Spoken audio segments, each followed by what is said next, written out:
Hi friends, social మీడియాలో ఎంతో famous అయిన సాయి కుమార్ ఒక ఆవిడ ఉంటుంది. ఒక మహిళ ఫేమస్ అంటది. రోడ్డు పక్కన ఒక ఫుడ్ స్టాల్ పెట్టుకొని నచ్చిన వారిని నానా కన్నా అంటూ ఆప్యాయతగా ప్రేమను పంచిస్తూ వాళ్ళకైతే భోజనం పెడుతూ ఉంటుంది. ఫుడ్ స్టాల్ అయితే నడుపుతూ ఉంటుంది. అలాగా ఆమె సోషల్ మీడియాలో వైరల్ అయిందనమాట. సో ఈ మధ్యనే చూస్తాం ఆ వీడియో ఎంతగా వైరల్ ఉంది. ఆ మహిళ పేరు వచ్చేసి సాయి కుమారి అంట. సో ఆమె హైదరాబాద్లో ఒక ఫుడ్ స్టాల్ పెట్టుకొని ఫుడ్ స్టాల్ అయితే రన్ చేస్తూ ఉంది.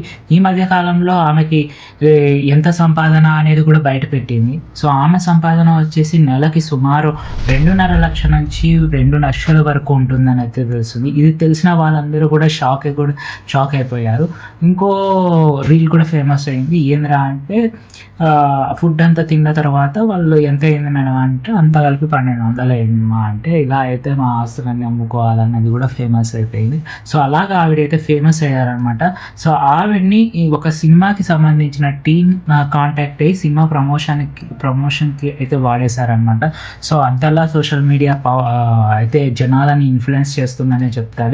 ఊరి పేరు భైరవ టీమ్ అయితే ఆమెనైతే సాయి కుమారి గారిని అయితే మీట్ అయ్యి వాళ్ళ సినిమా ప్రమోషన్కి అయితే యూజ్ చేసుకున్నారనమాట. సో ఆమె ప్రమోషన్లో భాగంగా ఆమె ఈయన దగ్గరకు వచ్చి భోజనం అయితే చేసి మూవీ టీం అయితే అక్కడ హల్చల్ చేసింది. సో ఇది చూసి నాకు ఏమనిపించింది అంటే సోషల్ మీడియా ప్రభావం అయితే సినిమాల మీద చాలా ఎక్కువగానే ఉందని మనం తెలుసుకోవాలన్నమాట.